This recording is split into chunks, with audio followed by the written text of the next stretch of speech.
With the beginning of convergence rule between ACO and IMSA, too many manufacturers got interested to be part of hypercar class on WEC and also in GTP class of IMSA WeatherTech Sportscar Championship. And with that, in WEC top class has Cadillac, Ferrari, Glickenhaus, Peugeot, Porsche, Toyota, and Van Wall in 2023 season. In 2024, Alpine, BMW, Isotta Fraschini, and Lamborghini will join the game, and in 2025 Aston Martin, and maybe Honda will also be part of hypercar class, making the WEC too much exciting for motorsports fans around the world. However, there are some manufacturers which we would like to see competing also in hypercar class, but they didn't show any interest for a while because of many reasons. So here, I will list 10 OEMs we wish to be part of hypercar class in WEC races, especially in 24 hours of Le Mans.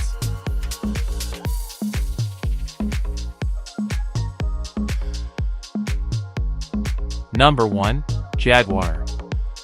Jaguar had been part in prototype races in the past, and is the 4th greatest manufacturer winner in 24 hours of Le Mans with 7 victories. The British manufacturer had a very successful era in sportscar racing during 50s and 80s decades.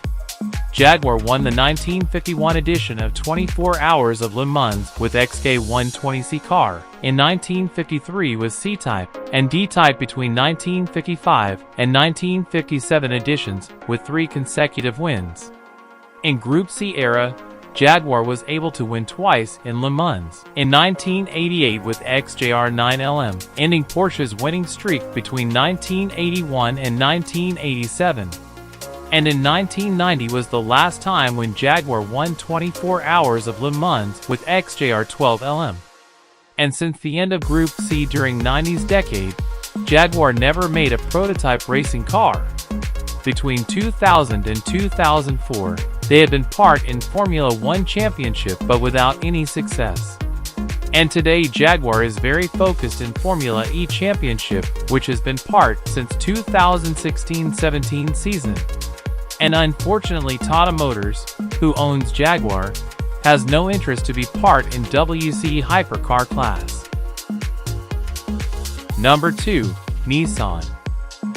Unlike Jaguar, Nissan never had a chance to win an edition of 24 Hours of Le Mans in overall position in history.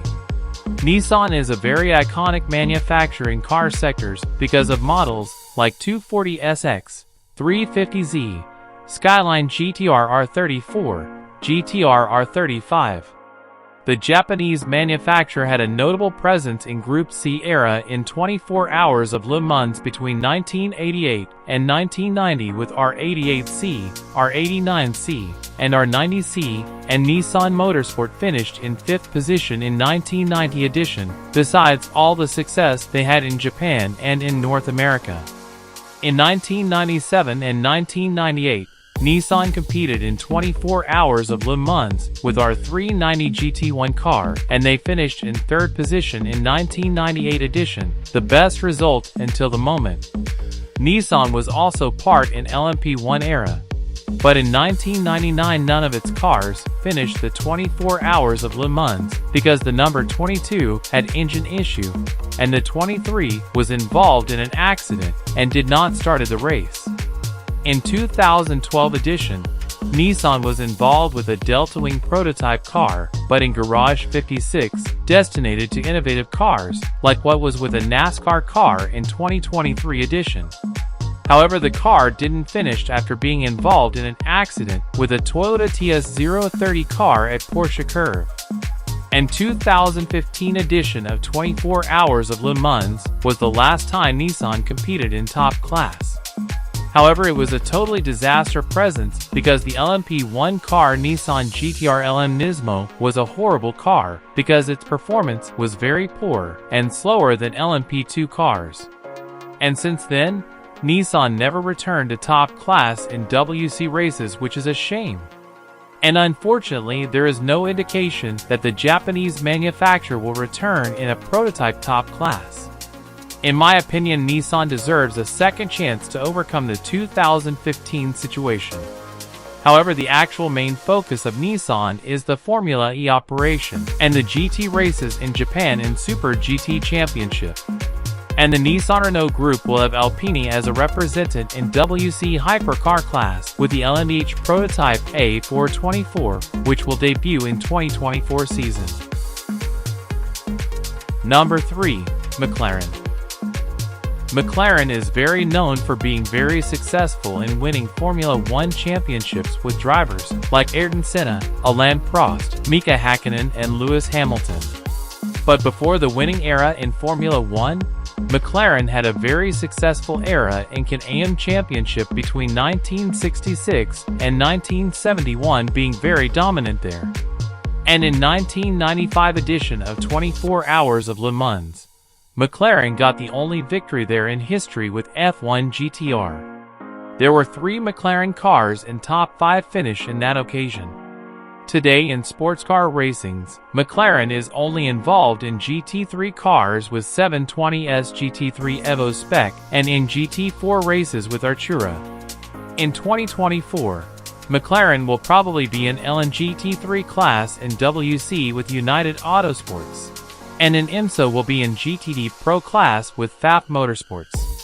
Besides, McLaren has not shown official interest in prototypes. There is a little bit of possibility to see the British brand in maybe LMDH car in next years, as in WC and in IMSA. But the question is, when is it gonna happen? Number 4. Maserati. Maserati is known today to sell luxury cars around the world and belongs to Group Stellantis, alongside brands like Alfa Romeo, Peugeot, Fiat, Chrysler, Dodge, Citroën. The Italian manufacturer had more relevance in motorsport scenario during 50s decade when gave 2 driver championships to Juan Manuel Fangio in 1954 and in 1957 in Formula One. And also in that times, Maserati had a notable participation in Sportscar Racing's, winning 2 editions of 1,000 kilometers of Nürburgring. However, in 24 Hours of Le Mans, they weren't too much successful. In 11 editions Maserati they didn't finish in 8 races, and the best result was in 1961 with 4th overall position. Today Maserati is very focused in Formula E Championship, which they weren't so well in 2022-23 season. And in Sportscar Racings, they will be focused only in GT2 races destined to gentlemen drivers. Number 5. Alfa Romeo. As we said before about Maserati, now it's time to talk about its sister Alfa Romeo. The Italian brand, which is part also from Stellantis Group, had raced in 24 Hours of Le Mans in the past, which won 4 editions. Alfa Romeo was very successful during the 30s decade when they were the Italian manufacturer in that occasion, because Ferrari didn't exist yet. Alfa Romeo won in 4 consecutive editions of 24 Hours of Le Mans between 1931 and 1934 with 8C 2300 car. 1974 was the last time the Italian brand was in Le Mans with Tipo 33 TT12 car, but in that occasion they didn't start the race. On first half of 2023, there was a rumor that Alfa Romeo would be back in top prototype class in WEC Hypercar class from 2026 season and beyond, because its contract with Sauber was until the end of Formula One 2023 season. But the rumor ended up not going forward, because apparently Alfa Romeo will become the main sponsor of Haas Formula One team. Number 6. Bugatti. Bugatti is known today for making very fast cars like Veyron, Chiron, Devo, and Mistral. But in the past Bugatti had been part in sportscar racings, including 24 Hours of Le Mans in 30s decade. In 1937 Bugatti won Le Mans with Type 57G tank, and in 1939 with Type 57S tank. However, today Bugatti belongs to Volkswagen Group, which has Porsche Racing with LMDH 963 car, and will have Lamborghini with SC63 car from 2024 and beyond. It's very unlikely that Volkswagen Group will accept having a third manufacturer racing in WEC Hypercar class due to financial codes. Number 7. Ford. If we relate Ford with Le Mans, it's impossible not talk about the Ford GT40, which ended the Ferrari dominance in 1966 and became a subject for Ford vs. Ferrari movie launched in 2019. The American manufacturer won 4 editions of 24 Hours of Le Mans in 1966, 1967, 1968, and 1969. And after that, Ford only raced in Le Mans but in GT Pro between 2016 and 2019, winning in that class in 2016 edition only.